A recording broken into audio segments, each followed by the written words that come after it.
নমস্কার সবাইকে, বিধির পাঠশালা ইউটিউব চ্যানেলে সবাইকে স্বাগত।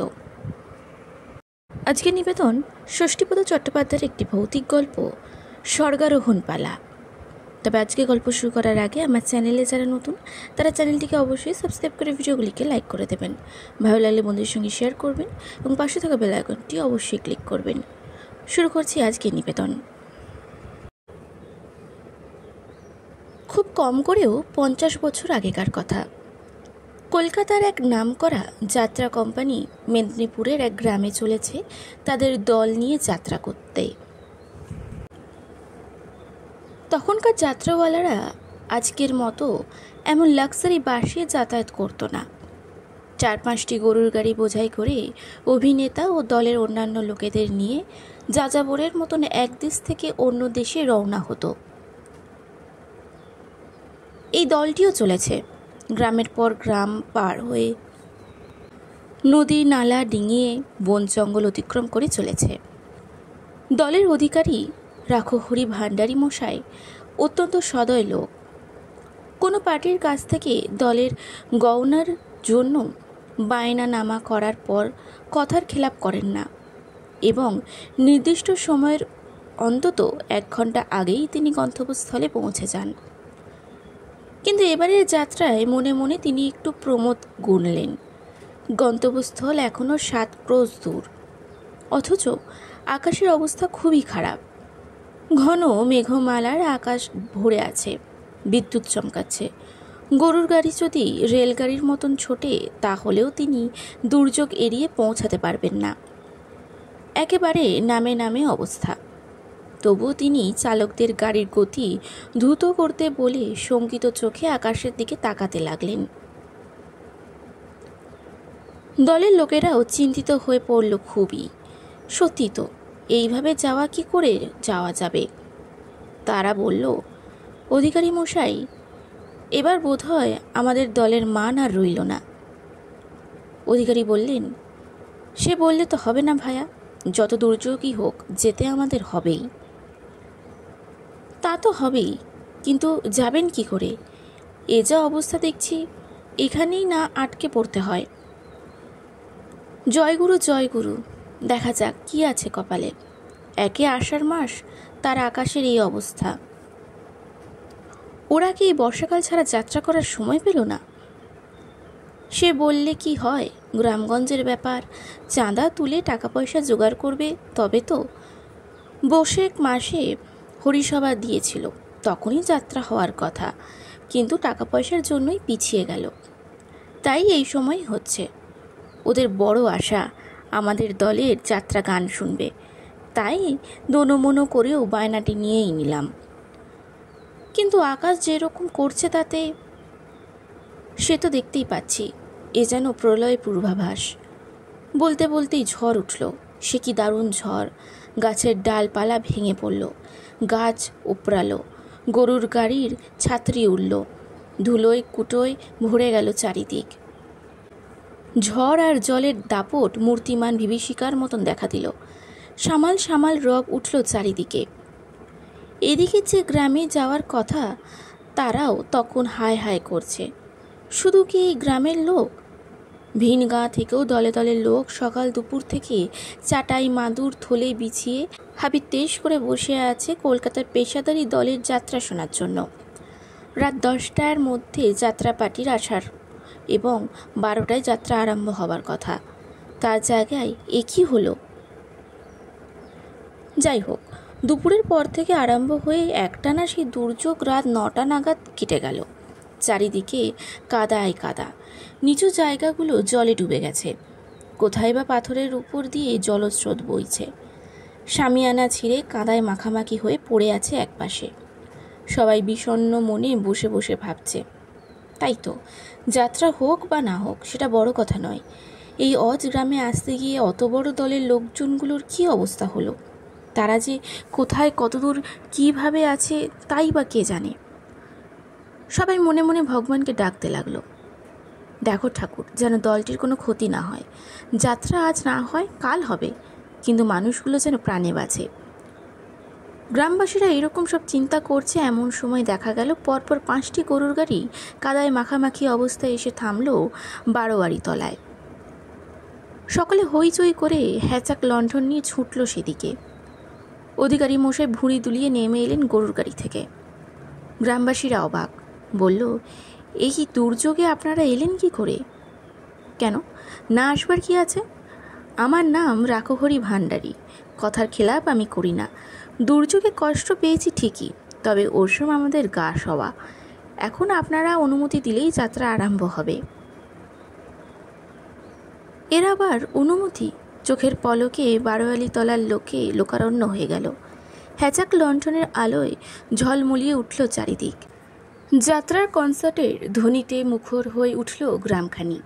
কি আনন্দ, কি আনন্দ! সে আনন্দময় পরিবেশে যাত্রা শুরু হলো। অগণিত দর্শক মুগ্ধ চোখে যাত্রা দেখতে লাগলো।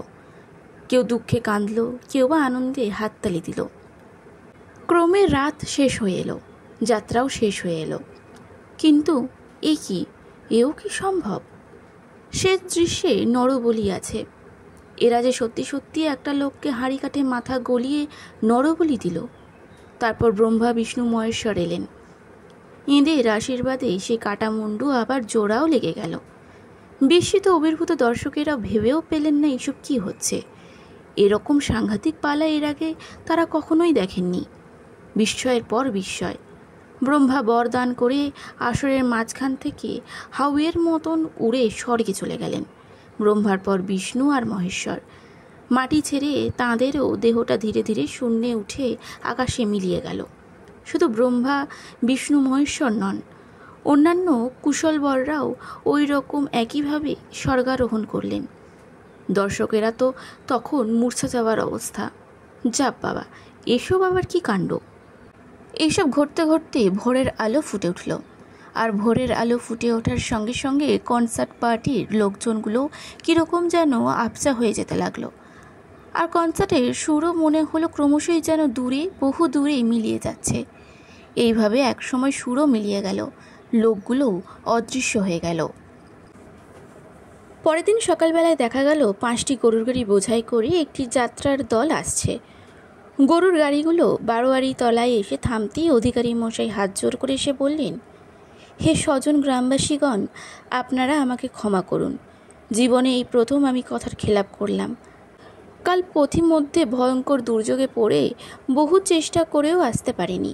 তবে আসতে যেমন পেরেছি তেমনি ওই 1 টাকার অঙ্কের পর 2 রাত আমরা আপনাদের গ্রামে যাত্রাগান করব। আশা করি আপনারা সবাই খুব খুশি হবেন। গ্রামবাসীরা কী যে বলবে আর কী যে করবে তা ভেবে পেল না। বলল, সে কি মশাই, আপনারা তো কাল রাত্রের সময়ই এসেছিলেন, সারা রাত ধরে অভিনয় করলেন, তারপর শেষ রাত্রে ভেলকি লাগিয়ে চলেও গেলেন, আবার এখন এসেছেন হেয়ালি করতে? বলি, ব্যাপার কি? অধিকারী বললেন, দেখুন মশাই, বাজে কথা বলবেন না। আমি হলুম সিংহরাশির জাতক। লোকের সঙ্গে হেয়ালি করার মতন মেজাজ আমার নেই। কাল রাত্রে দুর্যোগে আমরা আটকা পড়েছিলাম, এই সবে আসছি। সময় উপস্থিত হতে পারিনি বলে আপনারা আমাকে বিদ্রূপ করছেন। এই নিন আপনার বায়নার টাকা, বলে গেঁজে থেকে টাকার থলিটা বের করে অধিকারী মশাই ছুঁড়ে দিলেন সকলের সামনে। সকলে হা হা করে উঠল। থামুন থামুন মশাই, আপনি হলেন স্বনামধন্য লোক। আমাদের গ্রামে আপনার মতন লোকের পায়ের ধুলো পড়েছে বলে আমরা গর্বিত। আমরা কখনো আপনার মতন লোককে বিদ্রূপ করতে পারি? আপনি বিশ্বাস করুন, এত দুর্যোগেও কাল রাত্রে গ্রামে যাত্রা হয়ে গেছে এবং আপনার দলই করেছে। তা কি করে সম্ভব? বিশ্বাস না হয় পরীক্ষা করে দেখুন। আপনার অভিনেতারা কে কিসে ভূমিকায় অভিনয় করছেন তা আমাদের গ্রামের যে কোনো লোককে জিজ্ঞাসা করলেই বলে দেবে। অধিকারী ভুরু কুঞ্চিত করে বললেন, বেশ, বলুন তো দেখি। গ্রামবাসীরা বলল, ওই তো, উনি ব্রহ্মার পাঠ করেছিলেন, উনি হয়েছিলেন বিষ্ণু, ইনি মহেশ্বর, আর ওই যে উনি, তাঁকেই তো বলি দেওয়া হয়েছিল, উনি হচ্ছিলেন অমুক, উনি অমুক। অধিকারী বললেন, আশ্চর্য, আমাদের এই পালা হচ্ছে এ মরশুমে নতুন, এ তো আপনাদের জানার কথা নয়, অথচ আপনারা যে যা বলছেন সবই ঠিক। উনি আমাদের দলের ব্রহ্মা সাজেন, উনি বিষ্ণু, উনি মহেশ্বর। কিন্তু বিশ্বাস করুন, কাল রাত্রে আমরা আসতে পারিনি। আমরা দারুণ জল ঝড়ে এখান থেকে 7 ক্রোশ দূরে হরিদাসপুর গ্রামে আটকে পড়েছিলাম। আপনারা ইচ্ছা করলে ওখানকার ভুবন মালাকারের বাড়িতে একজন লোককে পাঠিয়ে খবর নিয়ে আসতে পারেন। গ্রামের লোকেরা পরস্পরের মুখের দিকে তাকাতে লাগলো। হরিদাসপুর গ্রাম, ভুবন মালাকার? অধিকারী বললেন, হ্যাঁ, হরিদাসপুর গ্রাম, ভুবন মালাকার। কাল ওই দুর্যোগের রাত্রে ওই গ্রামের লোকেরা ভুবন মালাকারের বাড়িতে নিয়ে গিয়ে আমাদের না তুললে সারা রাত কী যে দুর্গতি হতো আমাদের, তা একমাত্র ঈশ্বরই জানেন। অমন অতিথিবৎসল গ্রাম আমি দেখিনি। অতগুলো লোককে পেট ভরে খাইয়ে দাইয়ে শেষ রাত্রে হওয়ার আগেই আমাদের সড়কে পৌঁছে দিয়ে আপনাদের গ্রামে আসার সহজ পথটি দেখিয়ে না দিলে আজও বিকেলের আগে এখানে আমরা আসতে পারতাম না। অধিকারীর মুখে সব শুনে গ্রামের লোকেরা তো বলল, আজ থেকে ঠিক 5 বছর আগে কলেরার মহামারীতে ওই গ্রাম উজাড় হয়ে গেছে। হরিদাসপুর এখন গ্রামের চিহ্ন মাত্র নেই, শুধু বন আর জঙ্গল। আর ভুবন মালাকার, ওই মহামারীর কবল থেকে তিনিও রক্ষা পাননি। সে কি, কাল রাত্রে আমরা তাহলে ভূতের পাল্লায় পড়েছিলাম? শুধু কি আপনারা, আমরাও যে কাল সারা রাত জেগে কাদের যাত্রাপালা দেখেছি তা এবার ভালোই বুঝতে পারছি। উফ, কি সাংঘাতিক সেই যাত্রা! যাক, ভাগ্য ভালো যে প্রাণে বেঁচে গেছেন। এখন বিশ্রাম করুন, তারপর রাত্রিবেলা মনের আনন্দে আপনাদের যাত্রাপালা দেখব। অধিকারী বললেন, না, রাত্রে নয়, যাত্রা আজ দুপুরেই হবে। তারপর রাত্রিটা বিশ্রাম নিয়ে কাল সকালেই পালাবো আমরা এখান থেকে, আর এই তল্লাটে নয়। অধিকারীর কথা মতো তাই হলো। দিন দুপুরেই খোলা আকাশের নিচে যাত্রা দেখালো সকলে। এই অলৌকিক যাত্রাপালার কথা প্রত্যক্ষদর্শীদের মুখে শোনার পরও এখনকার লোকেরা হেসে উড়িয়ে দেয়। কেউ বিশ্বাসই করতে চায় না, বলে এটা একটা আষাঢ়ে গল্প ছাড়া কিছুই নয়। আজকের গল্পটি কেমন লাগলো কমেন্টে অবশ্যই জানাবেন। ভালো লাগলে লাইক করবেন, বন্ধুদের সঙ্গে শেয়ার করবেন এবং পাশে থাকা বেল আইকনটি অবশ্যই ক্লিক করবেন। নমস্কার।